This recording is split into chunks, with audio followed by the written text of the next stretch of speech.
Yo, what's up mga Chong Hits? Today, pag-uusapan natin, tulad ng sabi ko dun sa last video ko, pag-uusapan natin bakit napakadami nang nag-invest sa ball python. Alright, so, ibig sabihin marami nang pumapasok na hobbyist sa ball python industry. Hindi lang yung mga nag-iibon, yung mga mga sa ibang reptiles, no? Pumapasok na sila ngayon sa ball python. So, yun yung pag-uusapan natin ngayon.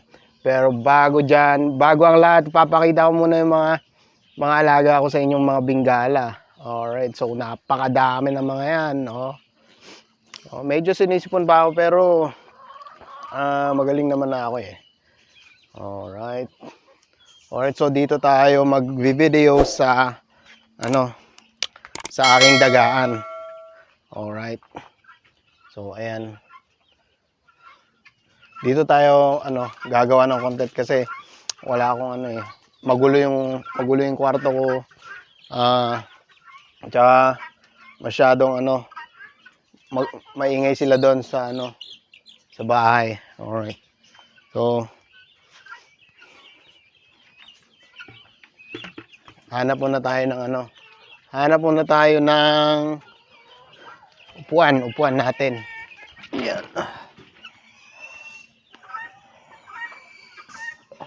Alright, so bakit nga ba marami nang nag-i-invest ng mga tao sa ball python? Alright. So, bakit nga ba napakadami na ng tao na pumapasok sa ball python industry? Alright, so pag-iisipin mo kasi, 'di ba? Parang ahas ang mahal, 5K, 10K, minsan nga may mga umaabot nga ng 100,000 talaga. Hindi lang So, pag-iisipin mo, bakit gano'n, 'di ba? Bakit ang mamahal ng mga ahas? Alright. So ahas lang naman 'yan eh, 'di ba? May mga ahas naman na nakikita tayo, yung mga sawa, yung mga kumakain ng mga alaga natin paggabi, 'di ba? Alright. So bakit hindi na lang 'yon, 'di ba? Eh bakit pag ball python ang mahal, 'di ba? So 'yan, sasagutin natin 'yan. Unang-una kasi ang mga ball python is napaka-popular niya sa pet industry, sa pet trade. Alright. Bakit? Siyempre, napakabait nila, napaka-docile nila. Hindi katulad ng mga reticulated, yung mga sawa. Alright. So, pag hinawakan mo yung sawa, ganyanin mo lang yun. Susunggabang ka na agad. Aatakihin ka na agad. Alright. Pero sa ball python, kahit saktan mo siya, hindi ko naman sinasabing saktan nyo pero kahit na masaktan nyo siya, disgrasya na masaktan siya, hindi siya gaganti sa'yo. Itatago lang niya yung ulo niya. Magpapaikot lang siya na parang bola. Tapos dun sa pinakagitna, nandun yung ulo niya, protektahan niya lang. Ganun lang sila. Hindi sila matapang. Tsaka wala rin silang kamandag, alright? Hindi katulad ng mga cobra na makamandag pag natuklaw ka. Tsaka napakadami na lang morph o yung kulay kumbaga. So sobrang dami, 1,000, libo-libo. So napakadami talaga. Tsaka every year may mga bagong nade-discover, may mga bagong morph ng ball python. I mean, hindi naman yung tinatawag ng word first, ganoon. Maganda siyang investment kasi once na nakapag-breed ka, nakapag-anak ka, mare-reproduce mo yung parents o kaya kumbaga malalagpasan mo pa siya o mas magiging mahal pa siya. Alright, so let's say ng itlog ng 6 o di parang isa-isa pa lang nakapagbenta ka ng isang hatchling, mababawi mo na agad yung isa o dalawa, mababawi mo na agad yung pinambili mo dun sa nanay niya, sa tatay niya. Pwedeng mas malaki pa yung kikitain mo. So let's say nag-breed ka ng clown sa sabihin na natin Mojave. Alright. So syempre lahat ng magiging anak noon magiging normal het clown o kaya mga Mojave het clown 100%. O syempre mahal 'yon, 'di ba? Oh. How much more kung breed mo pa yung clown sa Mojave het clown, baka makapag-produce ka ng ng Mojave clown. Napakaganda rin noon, 'di ba? Oh, so syempre mahal mo maibebenta 'yon. So ganun siya. Pero may mga yung mga nag-aalanganin pa diyan na pumasok sa business o sa ball python industry. Sasabihin nila, "Ay, mahirap magbenta, ahas kasi yan, eh." Ay, 'pag gano'n ang mindset mo, kahit anong negosyo naman, talagang malulugi ka kasi negative ka na agad mag-isip, eh. 'Di mo pa nga nata-try. Well, okay lang naman 'yan yung iisipin mo yung market, napakaganda niyan. Pero siyempre, ang iisipin mo hindi yung problema, yung iisipin mo yung solusyon, alright. Tsaka isa pa sa pinakaimportante kung mag-i-invest kayo sa ball python is yung start kayo ng legal, alright. So, sobrang napakaimportante niyan, legal. Kasi may kakilala ako, hindi ko naman siya talaga kakilala siya ng kakilala ko. Hindi ko na sasabihin kung sino siya, pero yun, nag-invest siya sa ball python, pero yung mga ball python niya is hindi register sa DNR. So, nung lumaki na yung collection niya, basta milyon na talaga, no? Biglang may nagsumbong sa kanya sa DNR, ni-raid siya, kinumpiskate lahat yung alaga niya, kinuha, tapos pinagmulta pa siya. So, yun, sobrang sayang, 'di ba? Kasi ilang taon mong ginastusan, yung panahon mo, yung pera mo, ininvest mo doon, tapos yun, kinuha lang ng kinuha lang nila.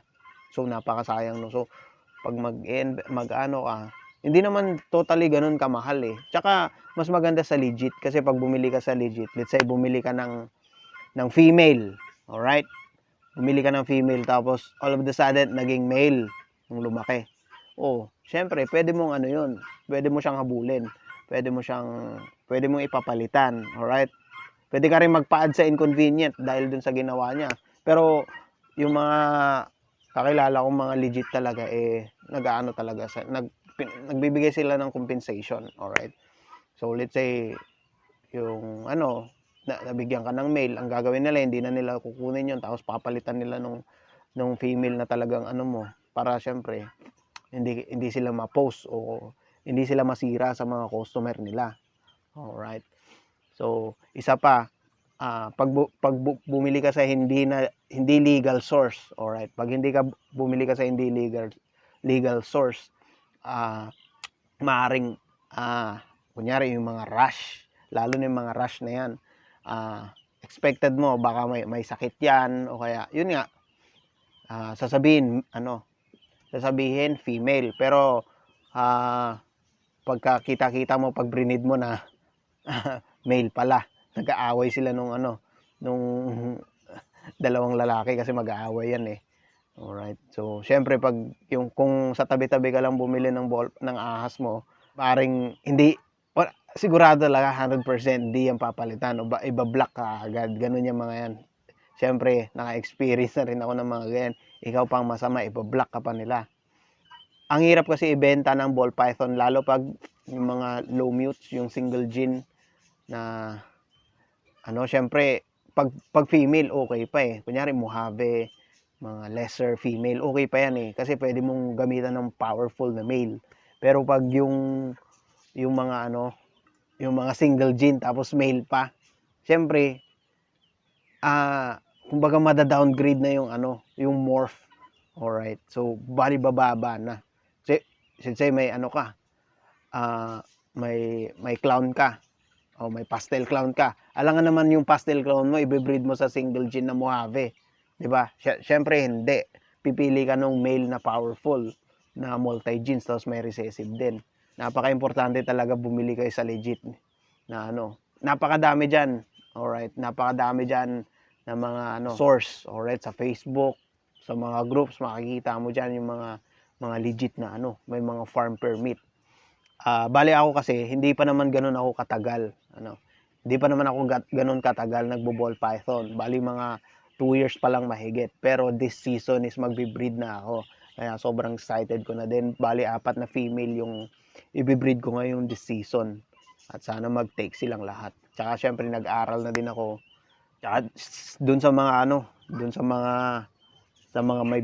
may plano, may balak na pumasok dito sa ball python industry. Wag kayong matakot, wag kayong matakot mag-invest, mas pa to kaysa dun sa mga cryptocurrency na yan na wala kang kasiguraduhan. Dito talaga hawak mo sila, hawak mo. hawak mo yung business mo, as long as may passion ka, may puso ka at dedikasyon dito sa mga hayop na to, siguradong magtatagumpay ka, yo. Alright, maraming salamat pala sa mga mga bago nating followers sa Ball Python Philippines. So ang bilis. Medyo matagal ko nang ginawa tong page na to, pero hindi ako nag-update. So neto na lang ako nag-update, mga siguro mga 1 week. One week na akong diretsong nag-upload ng mga picture, ng mga video. Sobrang bilis. So ngayon nasa 1K plus na. Dati nasa 200 plus pa lang, no. So ang bilis niyang kaya ayun, medyo ganado din ako gumawa ng mga content. Alright, so yun lang po. Salamat sa panonood. Suggest kayo sa comment kung anong magandang pag-usapan, yo. Tsaka suportahan natin lahat ng Filipino hobbyists. Alright? So magtulungan tayo. Huwag tayong maghilahan sa baba. Yung may mga tao na alam mo yun, ida-down ka porket nagkamali ka lang o medyo kulang yung nasabi mo. Ang dami na nilang sinasabing hindi magaganda. No, huwag sana tayong ganun, yo. Peace and love, yo. Alright, hanggang sa muli. Kita-kita ulit tayo, alright? Ingat kayo, mga chong hits.